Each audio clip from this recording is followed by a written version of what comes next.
Hello everyone, আশা করি আপনারা সবাই ভালো আছেন এবং ভালো চলে আছেন। আমিও ভালো আছি এবং ভালো চলে আছি। আজকে নতুন একটা ঘটনা আপনাদের সঙ্গে শেয়ার করব। যেভাবে লেখা আছে আমি ঠিক সেভাবে পড়ে শোনাচ্ছি। আশা করছি ভালো লাগবে। ভালো লাগলে ভিডিওতে লাইক, কমেন্ট, শেয়ার এবং চ্যানেলটাকে সাবস্ক্রাইব করবেন। এতটুকুই আপনাদের কাছে অনুরোধ।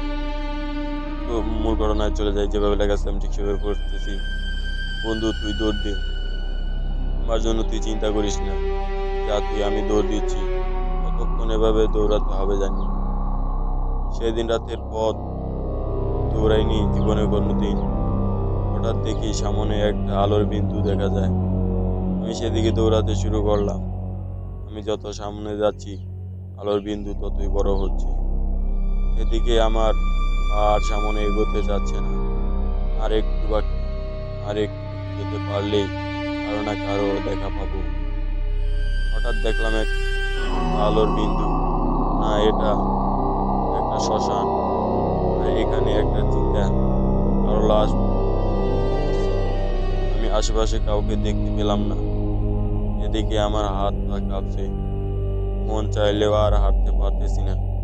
পা যেন অবশ হয়ে গেছে। আমি চিতার সামনে দাঁড়িয়ে আছি। ওখানে দাঁড়িয়ে দেখছি চিতার আগুনে পুড়ছে লাশ।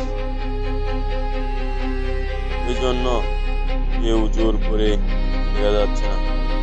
চোখ বন্ধ করতে গিয়ে বুঝলাম চোখ বন্ধ করতে পারতেছি না। এভাবে 2-3 মিনিট যেতে হঠাৎ পাশের জঙ্গল থেকে একটা বিরাট চিৎকার ভেসে আসলো। সাথে সাথেই চিতা থেকে হাত পোড়া লাশ উঠে বসলো আমার সামনে।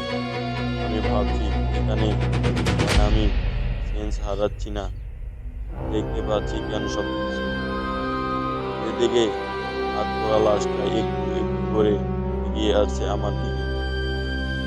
আমি প্রাণপণে চেষ্টা করছি দৌড়ানোর, কিন্তু হাজারো চেষ্টা করেও ব্যর্থ। কিছুতেই একটু নড়তে পারছি না। এক সময় হাত পোড়া লাশটা তার হাত দিয়ে আমার গলা টিপে ধরলো। আমার চোখে সামনে ভেসে উঠল আমার পরিবার, সবার চেহারা, বন্ধুদের চেহারা। আমি নিশ্চিন্ত জানি এটাই আমার জীবনের শেষ রাত, কিন্তু আল্লাহর রহমতে অবশেষে দূরের কোনো মসজিদ থেকে আজানের ধ্বনি ভেসে আসলো। এরপর শুধু দেখলাম হাত পোড়া লাশটা উধাও হয়ে গেল, আর দূরে কয়েকজন মানুষের দিকে দৌড়ে আসছে।